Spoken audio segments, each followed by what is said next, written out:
فرماتے ہیں کہ نبی اکرم صلی اللہ علیہ وسلم نے ارشاد فرمایا کہ سب سے افضل عبادت، افضل العبادہ، سب سے افضل عبادت هو الدعاء، دعا ہے. یعنی جس عمل کو عبادت کہا جا سکتا ہے سمجھو کہ وہ عبادت دعا ہے. تو یہ عبداللہ ابن عباس رضی اللہ تعالی عنہما نے اس حدیث کا مفہوم بیان کیا ہے کہ الدعاء هو العبادت، دعا ہی عبادت ہے. کیا مطلب اس کا؟ افضل العبادت هو الدعاء، تمام عبادات میں سب سے افضل دعا ہے. کہ اگر تمہیں یہ معلوم ہو جائے کہ تم دعا کے لیے ہاتھ اٹھائے ہوئے ہو اور آنکھوں سے تمہارے آنسو نکل رہے ہیں، اگر تمہیں معلوم ہو جائے کہ تمہاری اس حالت کو اللہ کیسے دیکھ رہا ہے تو کبھی بھی تم دعا کو نہیں چھوڑو گے. اللہ، آدمی دعا کے لیے ہاتھ اٹھائے ہوئے رو رہا ہے، اللہ آنسوؤں کو تو چھوڑو، وہ تو زمین پر پتا گرتا ہے تو اسے معلوم ہوتا ہے کون سا پتا گرا ہے. کیا آدمی کی آنکھوں سے گرتے ہوئے آنسوؤں کو نہیں دیکھتا ہے؟ کون سا پتا گرا ہے اللہ کو معلوم ہے. بندے کی آنکھ سے آنسو کس طرح گرے ہیں رب تعالیٰ کو معلوم ہے. تو اگر تمہیں یہ معلوم ہو جائے کہ تم دعا کے لیے ہاتھ اٹھائے ہوئے اور رو رہے ہو، اس وقت اللہ تمہیں کیسے دیکھتا ہے، اگر تمہیں یہ معلوم ہو جائے تو دعا کو کبھی نہیں چھوڑو گے.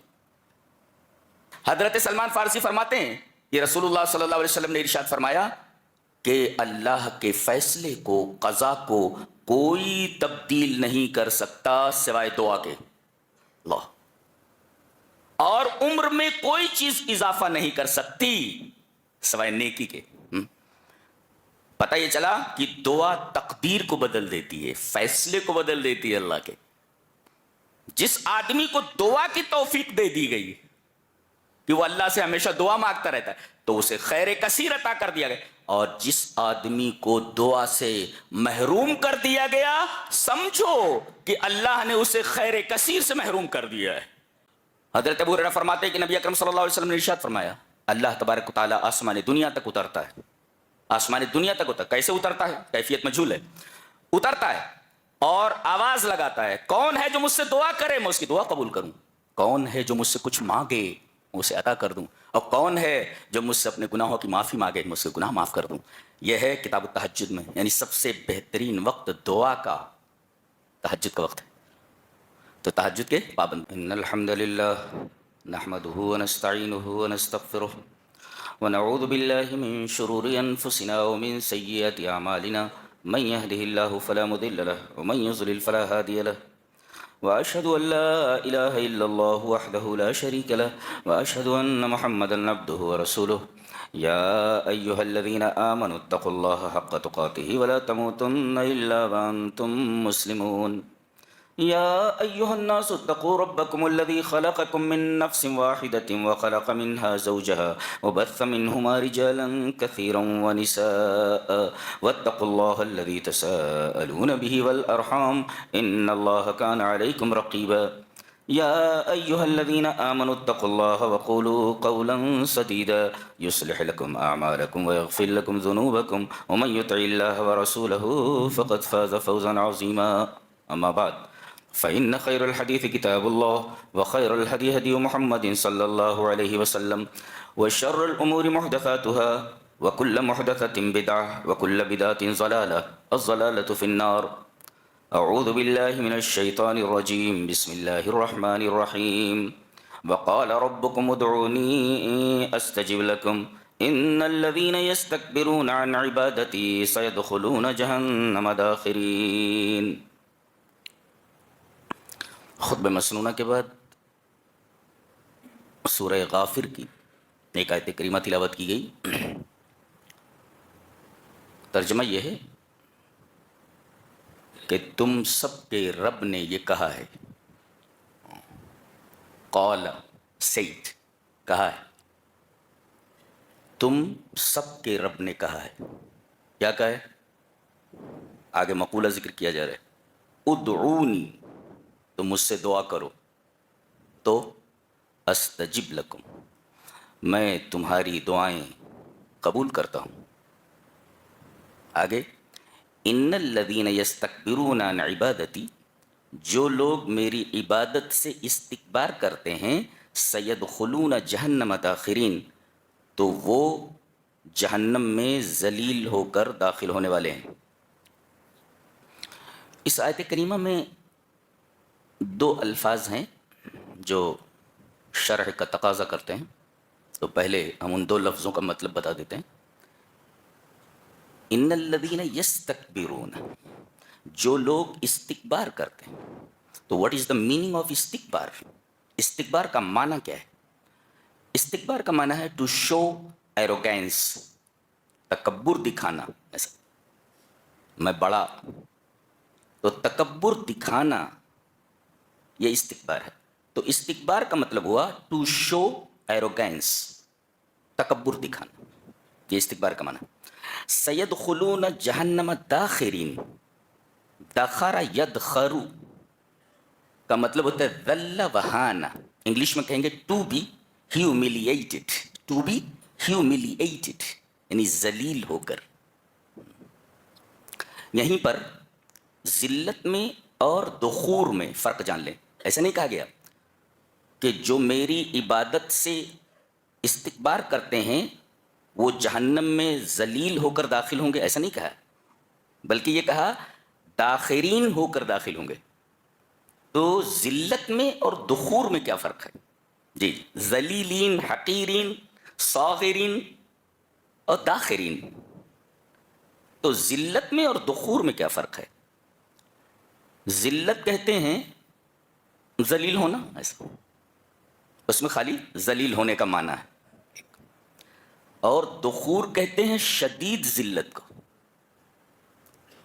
ذلت کہتے ہیں ہیوملیشن ملی، اور دخور کہتے ہیں ایکسٹریم ہیوملیشن، شدید ذلت، المہانت الشدید ہے. اس کی مثال دیتا ہوں.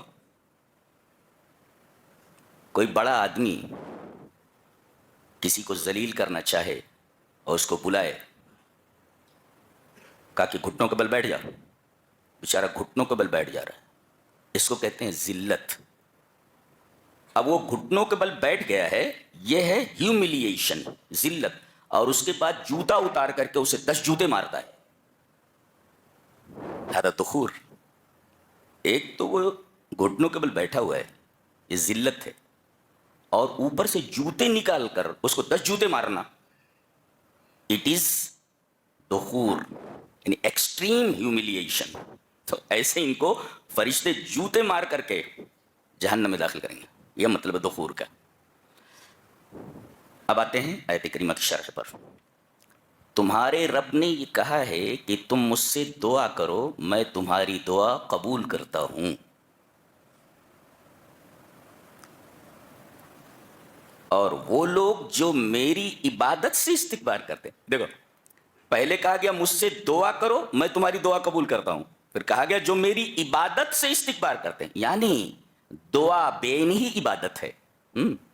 اور اس آیت کریمہ کی تفسیر خود جناب محمد رسول اللہ صلی اللہ علیہ وسلم نے فرمائی ہے. حدیث اس طرح: وعن النعمان بن بشیر رضی اللہ تعالی عنہ عن النبی صلی اللہ علیہ وسلم قال الدعاء هو العبادہ قال ربکم ادعونی استجب لکم، رواہ ابو داؤد فی کتاب الصلاۃ. حضرت امام ابی داؤد رحمہ اللہ اس حدیث کو جو اس آیت کریمہ کی تفسیر میں ہے نبی کریم صلی اللہ علیہ وسلم کی جانب سے، اسے ابو داؤد شریف کتاب الصلاۃ کے اندر لائیں.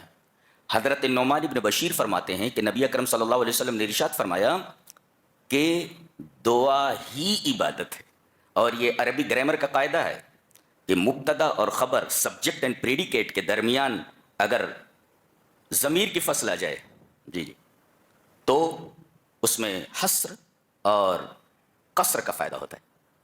یعنی ایک ہے دعا عبادت ہے یہ، اور ایک ہے دعا ہی عبادت ہے، فرق ہے دونوں میں. تو الدعاء العبادہ نہیں کہا گیا، الدعاء هو العبادہ، یعنی دعا ہی عبادت ہے. الدعاء هو العبادہ. آیت کریمہ کی تفسیر خود نبی کریم صلی اللہ علیہ وسلم نے فرمائی، اور نبی کریم صلی اللہ علیہ وسلم کی اس حدیث کی تشریح مفسر قرآن حضرت عبداللہ ابن عباس نے کی ہے.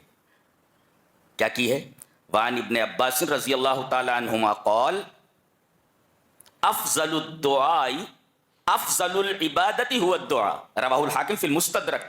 امام حاکم رحمہ اللہ اس حدیث کو مستدرک علی الصحیحین میں لائیں، اور حدیث جو ہے حسن لشواہدہ، شواہد سے مل کر کے حدیث حسن ہے. حضرت عبداللہ ابن عباس فرماتے ہیں کہ نبی اکرم صلی اللہ علیہ وسلم نے ارشاد فرمایا کہ سب سے افضل عبادت، افضل العبادہ، سب سے افضل عبادت هو الدعاء، دعا ہے. یعنی جس عمل کو عبادت کہا جا سکتا ہے سمجھو کہ وہ عبادت دعا ہے. تو یہ عبداللہ ابن عباس رضی اللہ تعالی عنہما نے اس حدیث کا مفہوم بیان کیا ہے کہ الدعاء هو العبادت، دعا ہی عبادت ہے. کیا مطلب ہے اس کا؟ افضل العبادت هو الدعاء، تمام عبادات میں سب سے افضل دعا ہے.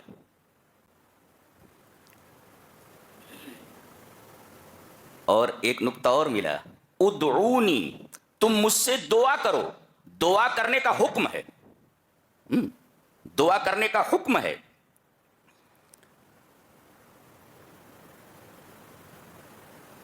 پتا چلا کہ جب دعا کرنے کا حکم ہے تو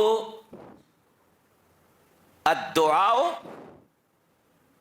مامور بہ والمامور بہ عبادت، دعا کا حکم دیا گیا ہے اور جس چیز کا حکم دیا جائے وہ عبادت ہوتی ہے. حکم دیا گیا کہ تم میری عبادت کرو، یہ حکم ہے، اور جس چیز کا حکم دیا جائے اللہ کی طرف سے کہ یہ کرنا ہے تو وہ عبادت ہے. یعنی you can say that supplication and invocation is an act of worship because it has been commanded, and whatever is commanded is an act of worship. تو گویا دعا کا حکم دیا گیا ہے اور جس چیز کا حکم دیا جائے وہ عبادت ہے، لہذا دعا عبادت ہے. یہ ثابت ہو.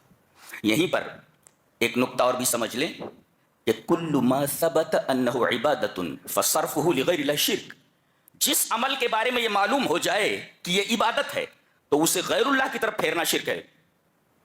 جیسے کہا گیا دعا عبادت ہے، اب جب عبادت ہے، اس کا یعنی دعا کا عبادت ہونا ثابت ہو گیا کہ یہ عبادت ہے، تو اب اسے غیر اللہ کی طرف پھیرنا شرک ہے. یعنی اب اللہ کے علاوہ کسی سے دعا نہیں کی جائے گی، کسی بابا سے، کسی مرے ہوئے آدمی سے، کسی صاحب قبر سے، کسی سے بھی دعا نہیں مانگی جائے گی، اس لیے کہ دعا عبادت ہے اور عبادت صرف اللہ کے لیے خاص ہے. تو کل ما ثبت انہ عبادت فصرفہ لغیر اللہ شرک، ثابت ہو گیا کہ دعا عبادت ہے. اب غیر اللہ سے دعا کرنا ظاہر ہے کہ یہ شرک ہے، یہ قاعدہ معلوم ہوا. تو ادعونی استجب لکم، تم مجھ سے دعا کرو میں تمہاری دعا قبول کرتا ہوں. دعا کی عظمت اور دعا کی فضیلت کے لیے ایک حدیث آپ کے گوش گزار کروں. حدیث اس طرح، وعن ابن عمر رضی اللہ تعالی عنہما قال قال رسول اللہ صلی اللہ علیہ وسلم من فتح له منکم باب الرحمت باب الدعاء فتحت له ابواب الرحمت وما سئل اللہ شیئا احب الیہ من ان یسأل العافیہ. رواہ الترمذی فی ابواب الدعوات. حضرت امام ترمذی رحمہ اللہ اس حدیث کو ترمذی شریف ابواب الدعوات کے اندر لائے ہیں اور راوی حضرت عبداللہ ابن عمر ہے. حضرت عبداللہ ابن عمر فرماتے ہیں کہ رسول اکرم صلی اللہ علیہ وسلم نے ارشاد فرمایا کہ جس آدمی کے لیے دعا کا دروازہ کھول دیا گیا، من فتح له منکم باب الدعاء، جس آدمی کے لیے دعا کا دروازہ کھول دیا گیا، فتحت له ابواب الرحمہ، تو اس کے لیے رحمت کے تمام دروازے کھول دیے گئے. جس کے لیے دعا کا دروازہ کھول دیا گیا اس کے لیے رحمت کے تمام دروازے کھول دیے گئے. اور آگے فرمایا اللہ تبارک و تعالی کو بندے کا سب سے محبوب سوال جو اللہ کو بہت زیادہ محبوب ہے، کون سا سوال ہے بندے کا؟ کہ وہ اللہ سے کہے کہ مجھے عافیت عطا فرما. عافیت عطا فرما. عافیت کا مطلب ہوتا ہے کہ دنیا میں بھی میرے ایمان کی حفاظت ہو، میرے خاندان کی حفاظت ہو، میرے دل کی حفاظت ہو کہ شرک اور بدعت نہ گھسے، میرے ذہن کو عافیت عطا فرما. تو دنیا میں مجھے عافیت عطا فرما، ہر چیز سے حفاظت، اور آخرت میں بھی مجھے عافیت عطا فرما، یعنی جہنم سے بچا کر مجھے جنت میں داخل کر دے. تو بندے کا یہ سوال اللہ کے نزدیک سب سے زیادہ محبوب ہے کہ بندہ اللہ سے یہ سوال کرے کہ میرے رب مجھے عافیت عطا فرما. تو جب بھی سوال کرو تو اللہ سے عافیت کا سوال کرو. اور یہ حدیث بتا رہی ہے کہ جس کے لیے دعا کا دروازہ کھول دیا گیا، رحمتوں کے دروازے اس کے لیے کھول دیے جاتے، یعنی دعا رحمتوں کو کھینچ کر لاتی ہے. لہذا اللہ کے رحم کا اگر مستحق بننا ہے تو دعا سے کبھی بھی غافل مت ہو. ایک بات تو یہ معلوم ہے. اور دعا کی عظمت کے لیے یہ حدیث بھی نگاہ میں رکھیں. حدیث اس طرح کہ وان سلمان الفارسی رضی اللہ تعالی عنہ قال قال رسول اللہ صلی اللہ علیہ وسلم لا يرد القضاء الا الدعاء ولا يزيد في العمر الا البر رواہ الترمذی فی ابواب القدر. حضرت امام ترمذی رحمہ اللہ اس حدیث کو ایسے ترمذی شریف ابواب القدر میں لائے ہیں. راوی حضرت سلمان فارسی ہیں. حضرت سلمان فارسی فرماتے ہیں کہ رسول اللہ صلی اللہ علیہ وسلم نے ارشاد فرمایا کہ اللہ کے فیصلے کو، قضا کو کوئی تبدیل نہیں کر سکتا سوائے دعا کے. اللہ. اور عمر میں کوئی چیز اضافہ نہیں کر سکتی سوائے نیکی کے. پتہ یہ چلا کہ دعا تقدیر کو بدل دیتی ہے، فیصلے کو بدل دیتی ہے اللہ کے. اور عمر میں اگر اضافہ چاہیے تو نیکیوں سے کبھی غافل نہیں ہونا چاہیے. تو لا يرد القضاء الا الدعاء، تقدیر کو، اللہ کے فیصلے کو کوئی چیز ٹال نہیں سکتی سوائے دعا کے. اور عمر میں کوئی چیز اضافہ نہیں کر سکتی سوائے نیکی کے، کہ آپ سب کے ساتھ نیکی کریں. یہ جو پہلے ٹکڑے میں کہا گیا کہ تقدیر دعا سے بدل جاتی ہے، یہ کون سی تقدیر ہے؟ تقدیر کی دو قسمیں، تقدیر مبرم لا يتغیر، یہ نہیں بدلتی. جیسے کوئی دعا کرے کہ اللہ مجھے موت ہی نہ آئے، مرنا ہی اسے. کوئی یہ دعا کرے اللہ مجھے موت نہ آئے، یہ تقدیر مبرم ہے، لا يتغیر، یہ بدلتی نہیں، ڈزنٹ چینج، یہ بدلتی نہیں ہے. اور ایک ہوتی ہے تقدیر معلق، یتغیر باسباب، اسباب پر معلق ہوتی ہے. یعنی ان دعا فلان رفع عنہ البلاء، کوئی مصیبت آ گئی تو اگر یہ دعا کرتا ہے تو مصیبت دور ہوگی. یعنی اس بلا کے ٹلنے کی تعلیق کی گئی ہے دعا کے اوپر، اگر دعا کرتا ہے تو بلا ٹلے گی. ان دعا فلان رفع عنہ البلاء، کوئی مصیبت آ گئی، اب یہ مصیبت ٹلے گی نہیں، لکھ دیا گیا اگر یہ دعا کرتا ہے تو مصیبت ٹلے گی، اگر دعا نہیں کرتا مصیبت نہیں ٹلے گی. تو گویا کہ تقدیر کی دو قسمیں ہوئی، تقدیر مبرم لا يتغیر، تقدیر معلق یتغیر باسباب، سبب پایا جائے. دعا پائی گئی تو بلا دور ہو گئی، دعا سبب ہے بلا کے دور کرنے کے. یہ دیکھیے. اچھا، تو لکھا رہتا ہے کہ اللہ تبارک و تعالیٰ اس کی اس مصیبت کو دور کر دے گا، اس کی اس بیماری کو دور کر دے گا، اس کی اس پریشانی کو دور کر دے گا اگر وہ دعا کرتا ہے کہ اللہ میری اس پریشانی کو دور فرما دے. اچھا، یہ تو مطلب ہوا لا يرد القضاء الا الدعاء. دوسرا ٹکڑا ولا يزيد في الامور الا البر، اور عمر میں کوئی چیز اضافہ نہیں کر سکتی آدمی کے سوائے نیکی کے. اگر آدمی نیکی کرتا ہے تو اس کی عمر بڑھ جاتی ہے. اس کے دو معنی ہیں، ایک تو یہ کہ حقیقت میں بڑھ جاتی ہے، جیسے اس کی عمر لکھی ہوئی ہے 50 سال، اگر وہ نیکیاں کرتا ہے تو سچ مچ بڑھا کر 60 سال کر دی جائے گی، حقیقت میں عمر بڑھا دی جائے گی. اور ایک ہے معنی اس کا کہ عمر تو نہیں بڑھے گی، رہے گی 85 سال، لیکن اللہ اس سے اپنی اطاعتیں اور اپنی عبادتیں اتنی کروا لے گا کہ 100 سال بھی اگر کسی کو عطا کیا جائے تو اتنی عبادتیں نہیں کر پائے گا. یعنی فی وقت قصیر، ایک شارٹ ٹائم میں وہ اتنی عبادتیں کر لے گا کہ اگر اسے 50 سال عمر کے بجائے 100 سال کی عمر دے دی جائے تب بھی اتنی عبادت نہیں کر پائے گا، اللہ کی اطاعت نہیں کر پائے گا. تو یہ ہے مجازی طور پر عمر کا بڑھنا. حقیقت میں بھی بڑھ سکتی ہے عمر اور مجازی طور پر بھی بڑھ سکتی ہے. یعنی ان شارٹ ٹائم، تھوڑے وقت کے اندر اتنی عبادتیں کر لینا کہ اگر زیادہ وقت بھی اسے دیا جائے تو اتنے میں نہ کر سکے. بعض لوگ ہوتے ہیں کہ 40-45 سال کی عمر میں اتنا کچھ کر جاتے ہیں دین کے لیے، علم کے لیے، کہ کوئی آدمی اسے 100-200 سال میں بھی نہیں کر سکتا. بہت ساری مثالیں علماء کی، خاص طور سے ابن تیمیہ رحمہ اللہ، ابن قیم ہیں، بڑے بڑے علماء ہیں. انہوں نے مختصر ٹائم میں علم کے لیے اتنا کام کر دیا ہے کہ کسی آدمی کو اگر 100-200 سال بھی ملے تو اتنا کام نہیں کر سکتا علم کا. تو یہ ہے عمر میں اضافہ ہونے کا مطلب. تو لا يرد القضاء الا الدعاء، فیصلے کو اللہ کے کوئی چیز نہیں ٹال سکتی سوائے دعا کے. ولا يزيد في الامور الا البر، اور عمر میں کوئی چیز اضافہ نہیں کر سکتی سوائے نیکی کے. نیکی کرو تو عمر میں اضافہ ہوتا چلا جاتا ہے، حقیقی یا مجازی.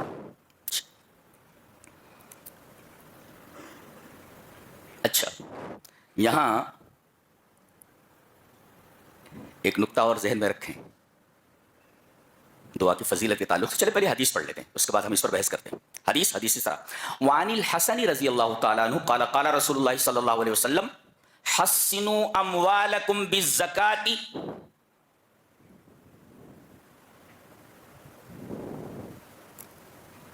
اپنے مالوں کی حفاظت کرو زکات کے ذریعے. حسنوا اموالکم بالزکاة وداؤوا مرضاکم بالصدقہ, اور اپنے بیماروں کی دوا کرو صدقہ دے کر کے. واستقبلوا امواج البلاء بالتضرع والدعاء, رواہ المنذری فی الترغیب والترہیب وقال هذا حدیث حسن لغیرہ, یہ حدیث حسن لغیرہ ہے, اور حضرت حسن رضی اللہ تعالیٰ عنہ سے مروی. حدیث اس طرح ہے, عن الحسن رضی اللہ تعالیٰ عنہ قال قال رسول اللہ صلی اللہ علیہ وسلم حسنوا اموالکم بالزکاة وداؤوا مرضاکم بالصدقہ واستقبلوا امواج البلاء بالتضرع والدعاء, رواہ المنذری فی الترغیب والترہیب وقال هذا الحدیث حسن لغیرہ. حضرت حسن فرماتے ہیں کہ رسول اکرم صلی اللہ علیہ وسلم نے ارشاد فرمایا تم اپنے مالوں کی حفاظت کرو زکوٰۃ دے کر کے. آج زکوٰۃ کا پورا نظام بگڑا ہوا ہے.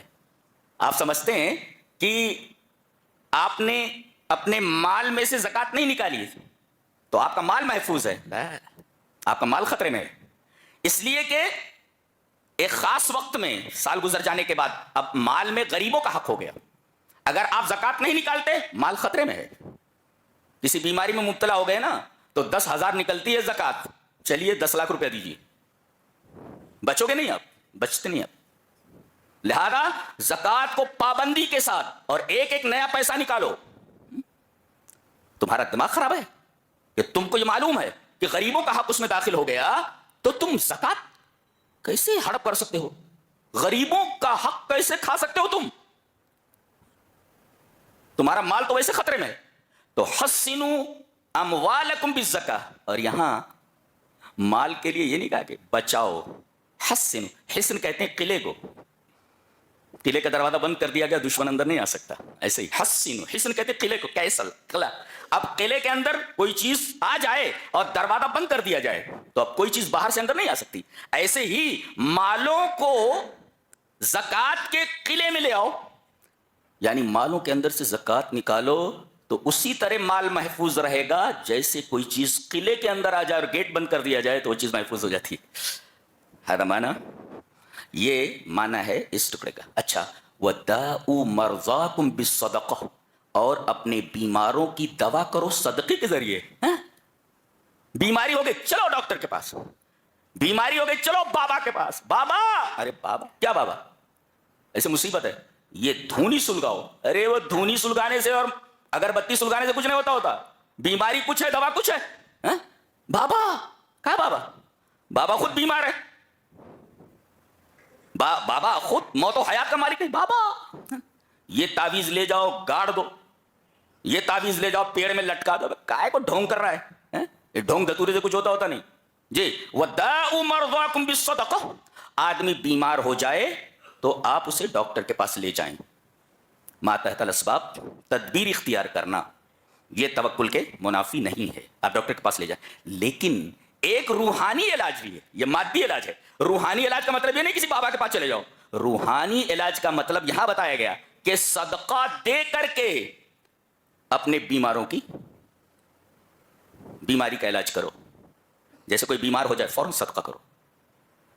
ڈاکٹر عیسیٰ مرزوقی دمشق کے ایک بہت بڑے ہاسپٹل کے بہت بڑے ڈاکٹر تھے, ڈاکٹر عیسیٰ مرزوقی. میں نے ان کے بارے میں پڑھا کہ اچانک ان کی طبیعت خراب ہو گئی. خود ڈاکٹر ہے, بہت بڑا ڈاکٹر ہے, ڈاکٹر عیسیٰ مرزوقی دمشق کے ایک بہت بڑے ہاسپٹل کے بہت بڑے ڈاکٹر تھے. طبیعت خراب ہو گئی, ہاسپٹلائزڈ کیا گیا. چیک اپ کے بعد معلوم ہوا کہ یہ کینسر کے لاسٹ اسٹیج پر ہے. ڈاکٹر ہے, کینسر کے لاسٹ اسٹیج پر ہے, اور ڈاکٹروں نے کہہ دیا کہ چند دن کے مہمان ہیں. ان کے سامنے یہ حدیث آئی, مسلم ڈاکٹر ہے, یہی حدیث آئی, داؤ مرضاکم بالصدقہ. پتہ لگایا انہوں نے دوستوں کے ذریعے کہ میں چاہتا ہوں کہ اس حدیث پر عمل کر کے دیکھوں, اس حدیث پر عمل کرتا ہوں. نبی نے کہا ہے تو یقیناً میری بیماری دور ہو جائے گی.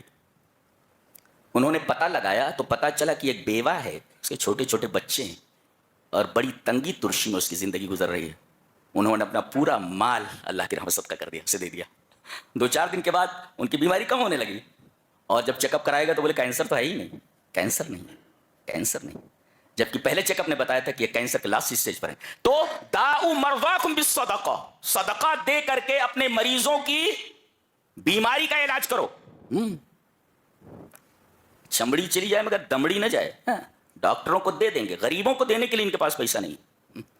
داؤ مرضاکم بالصدقہ. اور آخری ٹکڑا واستقبلوا امواج البلاء بالتضرع والدعاء، کہ مصیبتوں کی موجوں کو، یعنی موجیں آ رہی ہیں مصیبتوں کی، ان کا سامنا کرو اللہ سے گڑ گڑاہٹ کے ذریعے اور دعا کے ذریعے. بلائیں آئیں تو فوراً سجدہ ریز ہو جاؤ، اللہ سے گڑ گڑاؤ اور دعا کرو کہ اللہ ان مصیبتوں کو دور کر دے. دعا، بلا نہیں، امواج البلا، مصیبتوں کی موجیں آ رہی ہیں، ان مصیبتوں کی موجوں کا سامنا کرو. استقبلوا، کس سے؟ بالتضرع والدعاء، اللہ سے گڑ گڑا کر کے دعا مانگنا اور اللہ سے دعا کرنا. تو اس پر کوئی عمل ہی نہیں کرتا ہے. کتنی پیاری حدیث ہے. مصیبت آئے سجدے میں گر جاؤ، اللہ سے دعا کرو، گڑ گڑاؤ. بیمار ہو تو صدقہ دو، مال کو بچانا ہو تو زکات نکالو. ہماری کوئی کل سیدھی ہے؟ مسلمان اونٹ کی طرح ہو گیا ہے. اونٹ رے اونٹ، تیری کون سی کل سیدھی؟ تمہاری کوئی کل سیدھی نہیں ہے. اسی وجہ سے چاروں طرف سے مصیبتوں میں گھرے ہوئے ہو. تم نے قرآن کو چھوڑ رکھا ہے، تم نے حدیثوں کو چھوڑ رکھا ہے، اور کہتے ہو کہ ہم سکون سے رہیں. سوال ہی پیدا نہیں ہوتا، سوال ہی پیدا نہیں ہوتا. یہ حدیث بہت پیاری ہے، اس کو ذہن نشین کرو. تو وقال ربکم ادعونی استجب لکم ان الذین یستکبرون عن عبادتی سیدخلون جہنم داخرین. دعا عبادت ہے. اگر کوئی آدمی دعا نہیں کرتا تو ان قریب جہنم میں جائے گا. کیسے؟ کیوں؟ وجہ دعا نہیں کرتا جہنم میں کیوں جائے گا؟ ایک صاحب نے لکھا ہے اس کی شرح میں کہ من ترک الدعاء فکانہ نسی اللہ والحاجت الیہ وبالتالی، بتایا گیا کہ جو آدمی دعا کو چھوڑ دیتا ہے وہ اپنے اس عمل سے ظاہر کرتا ہے کہ اللہ کو بھول چکا ہے، اور وہ ظاہر کرتا ہے کہ مجھے اللہ کی ضرورت نہیں، دعا نہیں مانگتا. من ترک الدعاء فکانہ نسی اللہ والحاجت الیہ. جو آدمی دعا نہیں کرتا، اللہ کو اس وجہ سے غصہ آتا ہے کہ بندہ اپنے اس عمل سے ظاہر کر رہا ہے، میرے سامنے ہاتھ نہیں پھیلاتا، گویا کہ اپنے اس عمل سے ظاہر کرتا ہے کہ وہ اللہ کو بھول چکا ہے اور اسے اللہ کی ضرورت نہیں. وہ بالتالی کانہ استغنی عن ربہ عز وجل، اور پھر یہ بات بھی اپنے اس عمل سے ثابت کرتا ہے کہ وہ اللہ سے بے نیاز ہے، اللہ کی اسے کوئی ضرورت نہیں. اس وجہ سے اللہ کو غصہ آتا ہے. جی ایک نقطہ اور، دعا جب عبادت ہے، غور سے، یہ پوری تقریر کا حاصل ہے، ذہن نشین کرو. کہ دعا جب عبادت ہے، آپ کوئی چیز اللہ سے مانگ رہے ہیں، اللہ مجھے یہ چیز دے دے، تو اگر وہ مطلوبہ چیز آپ کو نہ ملے، آپ ایک چیز اللہ سے مانگ رہے ہیں اور وہ چیز آپ کو نہ ملے جو آپ کو مطلوب ہے، تو یہ ذہن نشین کریں کہ وہ چیز اگرچہ نہیں مل رہی ہے مگر آپ کو عبادت کی توفیق دے دی گئی ہے. دعا تو کر ہی رہے ہیں نا، اس سے بڑی نعمت کیا ہو سکتی ہے؟ مطلوبہ چیز نہیں ملی لیکن دعا جب عبادت ہے تو آپ دعا تو کر رہے ہیں نا، دعا کر رہے ہیں، آپ عبادت میں لگے ہوئے ہیں.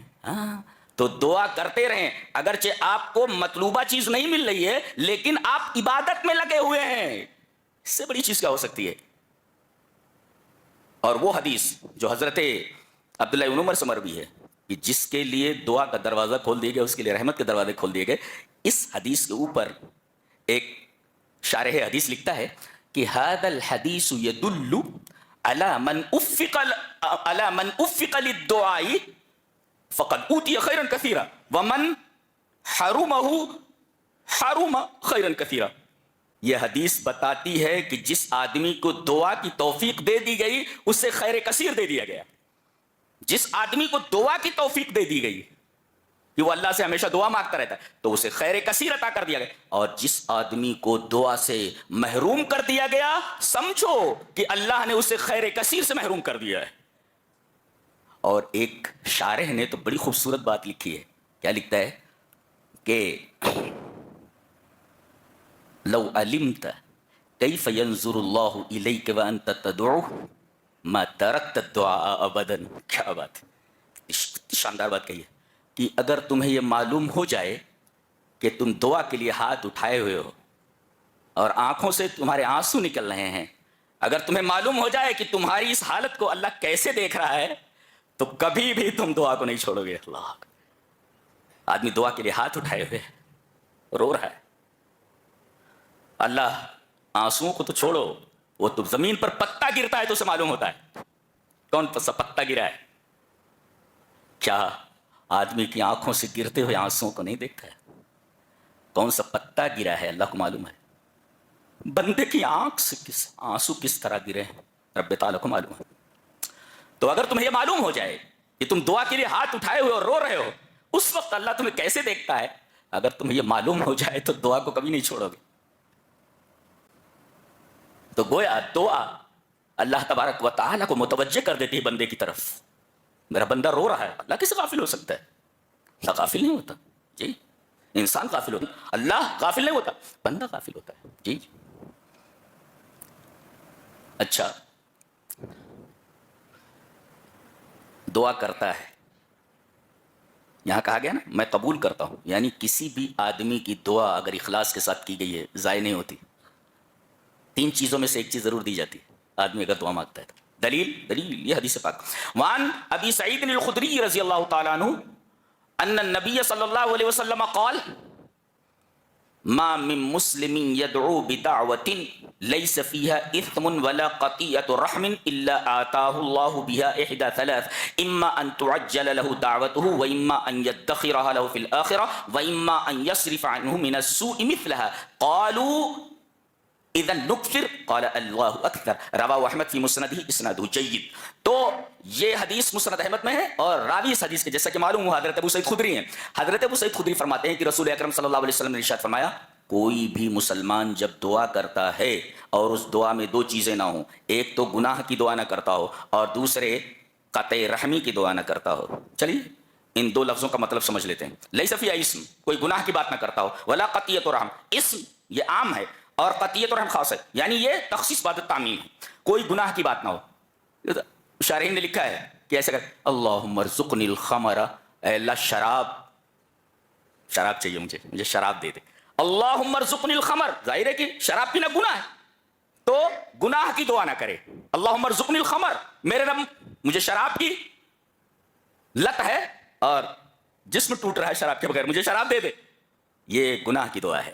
اور قطیعت و رحم، رشتہ داری کو کاٹنا، کوئی دعا کرے اللہم باعد بینی و بین اخی، اے اللہ میرے اور میرے بھائی کے درمیان دوری کر دے، میرا بھائی مجھے دکھنا نہیں چاہیے، تو یہ ہے قطیعت رحم کی دعا، رشتہ داری کاٹنے کی دعا کہ اللہم باعد بینی و بین اخی، میرے بھائی اور میرے فلاں رشتہ دار کے درمیان دوری پیدا کر دے، تو یہ قطیعت رحم. تو کوئی بھی مسلمان دعا کرے جس کے اندر گناہ کی بات نہ ہو، جیسے شراب مانگ رہا ہے وہ اور اس میں رشتہ داری کو کاٹنا نہ ہو، جیسے وہ کہہ رہا ہے کہ اللہ میرے بھائی کو مجھ سے دور کر دے، تو اللہ تبارک و تعالیٰ 3 چیزوں میں سے ایک چیز دیتا ہے. یا تو وہی دعا جو اس نے کی ہے، جو مانگا ہے وہی دے دیا جائے، اللہ مجھے یہ چیز چاہیے، دے دیتا ہے. اور اگر بندے کے حق میں وہ چیز مفید نہیں ہے تو اللہ تبارک و تعالیٰ اسے آخرت کے لیے ذخیرہ کر لیتا ہے، آخرت میں اس کا بدلہ دے گا. اور یا کوئی مصیبت آنے والی ہوتی ہے تو جیسی دعا ہے اسی کے بقدر اس مصیبت کو دور کر دیا جاتا ہے. دعا قبول ہو گئی ہے، آپ کو معلوم نہیں کہ دعا قبول ہوئی کہ نہیں، آپ نے جو چیز مانگی تھی وہی نہیں ملی نا، اسے ادخار کر لیا گیا، جمع کر لیا گیا، قیامت کے دن اس کا بدلہ دیا جائے گا. یا کوئی مصیبت آنے والی تھی، اس دعا کی برکت کی وجہ سے اس مصیبت کو دور کر دیا گیا. تو 3 چیزوں میں سے ایک چیز ضرور ملتی ہے، لہذا دعا رائے گا نہیں جاتی، کبھی بھی دعا سے غافل نہیں ہونا چاہیے. اچھا، دعا کے لیے سب سے بہترین وقت کیا ہے؟ چلیے حدیث دیکھ لیتے ہیں. حدیث کس طرح؟ وعن ابی ہریرہ رضی اللہ تعالی عنہ ان رسول اللہ صلی اللہ علیہ وسلم قال ينزل ربنا تبارك وتعالى إلى السماء الدنيا حين يبقى ثلث الليل الآخر يقول من يدعوني فأستجيب له ومن يسألني فأوتيه ومن يستغفرني فأغفر له. رواه البخاری فی کتاب التہجد. حضرت امام بخاری. کتنے لوگ تہجد پڑھتے ہیں؟ کتنے لوگ تہجد پڑھتے ہیں؟ امام بخاری اس حدیث کو کتاب التہجد میں لائے. تہجد کے پابند بنو، تہجد کے پابند بنو. حضرت ابو ہریرہ فرماتے ہیں کہ نبی اکرم صلی اللہ علیہ وسلم نے ارشاد فرمایا اللہ تبارک و تعالیٰ آسمان دنیا تک اترتا ہے. آسمان دنیا تک اترتا ہے. کیسے اترتا ہے؟ کیفیت مجہول ہے. اترتا ہے اور آواز لگاتا ہے کون ہے جو مجھ سے دعا کرے میں اس کی دعا قبول کروں، کون ہے جو مجھ سے کچھ مانگے اسے عطا کر دوں, اور کون ہے جو مجھ سے اپنے گناہوں کی معافی مانگے, میں اس کے گناہ معاف کر دوں. یہ ہے کتاب التہجد میں, یعنی سب سے بہترین وقت دعا کا تہجد کا وقت ہے. تو تہجد کے پابند بنیں. وقت ہو چکا ہے, اللہ ہمیں نیک عمل اور اچھی سمجھ کی توفیق عطا فرمائے.